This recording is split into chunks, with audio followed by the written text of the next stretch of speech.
Total Immersion Racing. It's coming to the PlayStation 2, and we decided to pick up the game's developers in a stretched limo of all things. Just some questions about their game. Like, what sets Total Immersion Racing apart from other racing games? Total Immersion Racing, it's a track-based racing game, and it's set within the GT racing universe. The idea is that you start off in a GT car and then work your way up through the ranks, through promotions, being sacked, winning races and so on, until hopefully you become the world champion racer in something like a 600 horsepower prototype racer. The basic thing that sets us apart is accuracy, in terms of we basically started as a simulation and worked our way from there in making it user friendly. The tracks, the cars are all millimetre perfect. They're built, we visited Monza, we flew to America to visit Sebring, we measured everything, we've used plans of Monza, we've used CAD data for the cars. The whole thing is spot on to the millimetre. The physics is modelled as accurately as we possibly can. We've put all the correct around, all the weight distribution, the power curves and everything, the gear ratios, it all ties up, and the end product is that you get a car that actually handles like a real car. The game doesn't feature body damage on the cars. Why is that? We wanted to get credible, high-performance sports cars in the game, and to do that there are limitations, I'm afraid.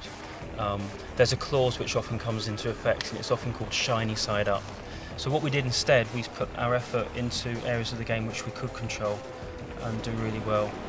Lee mentioned the environments, the big tracks, incredible detail on the cars.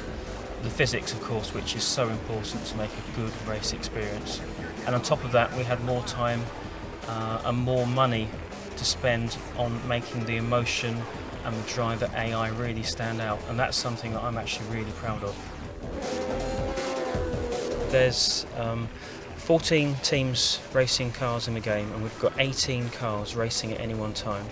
The idea is that you start in something like an Audi TT, we've got Noble, very highly regarded British sports car make. We've got the American Le Mans winning BMW M3 GTR.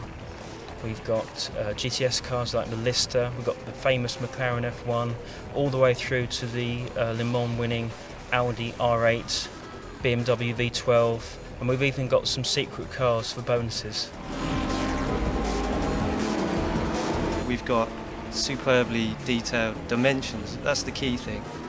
So Monza track, for instance, is at points only about 9 metres wide, 8 metres wide. When you're travelling at 220 miles an hour, trying to keep down a 9 metre wide track, it's really seriously difficult. We had a lot of help from the tracks that we visited. I personally walked the entire distance around Monza track. It took me 2.5 hours, but we made sure it was exactly like the real track. Thanks a lot, guys. That was a real eye-opener. Total Immersion Racing. It's a racing game featuring total immersion.